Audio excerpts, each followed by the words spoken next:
खुशियों भरे घर में एक बार फिर से सफ़े मातम बिछने जा रहा है सितारा की ज़िंदगी में।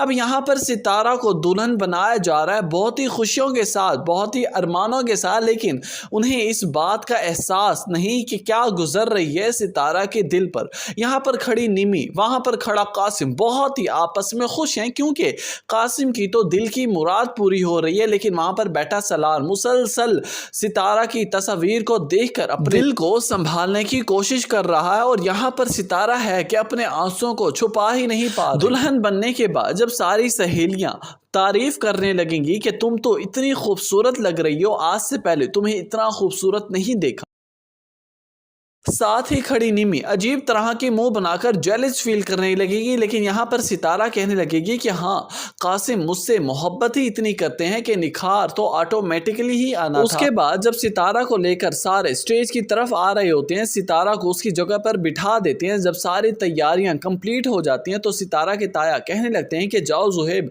कासिम साहब को बुला कर लाओ, पहले ही बहुत देर हो चुकी है, निकाह की तैयारी शुरू करें।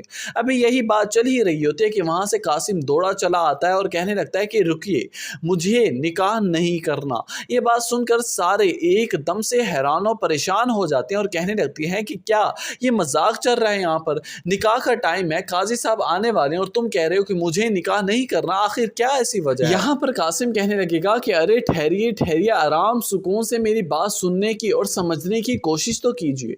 मेरा कॉल लेटर आ गया, मुझे अभी और इसी वक्त निकलना होगा मेरी जॉब के लिए, वरना मैं हाथ धो बैठूंगा इतनी अच्छी जॉब से। और मेरी ये मजबूरी है, मैं ये सब कुछ सितारा की खातिर कर रहा हूँ। और मैंने अब एक मिशन बना लिया, जब तक मैं अपना घर नहीं बना लेता, सितारा के नाम नहीं कर लेता, तब तक मैं सितारा के साथ निकाह नहीं करूँगा। ये बात सुनकर सितारा की ताई कहने लगेंगी कि तुम्हें क्या लगता है कि हम इतना अरसा सितारा को घर बिठाए रखेंगे? कासिम कहने लगेगा कि देखो सितारा, उस 2 बच्चों के बाप से शादी करने से बेहतर है कि तुम मेरा इंतजार करना, मैं आऊँगा और तुमसे ही निकाह करके तुम्हें वापस लेकर जाऊँगा, तुम मेरी अमानत। अब ये बात कहकर कासिम तो सितारा को उसके हाल पर छोड़कर चला जाता है, लेकिन पीछे से सारे घर वाले कासिम का मुंह ही देखते रहते हैं, क्योंकि उनके हाथ तो कुछ भी नहीं लगा। सितारा को एक बार फिर से अपनी बदनामी का डर होता है, क्योंकि उसे ऐसा लगता है कि मेरी वजह से सब कुछ हो रहा है, मैं ही मनहूस हूँ। दूसरी तरफ सलार की तो खुशियों की कोई हद नहीं होती, क्योंकि उसका तो जैसे मिशन ही कंप्लीट हो गया, उसी ने ही तो ये सब कुछ करवाया है, कासिम को बाहर मुल्क भिजवा कर, ताकि सितारा सिर्फ मेरी हो सके। अब देखना यह है कि अब कासिम के जाने के बाद क्या सितारा के ताया और ताई उसे घर बिठाए रखेंगे? क्या सलार के हक में आएगी सितारा? घर वाले राजी हो जाएंगे सलार और सितारा के निकाह के बारे में? आपको क्या लगता है नाज़रीन? आप अपनी कीमती राय से आगाह जरूर कीजिएगा नीचे कमेंट सेक्शन में। वीडियो अच्छी लगी हो तो वीडियो को लाइक कर दें, चैनल पर नए हैं तो चैनल को सब्सक्राइब भी कर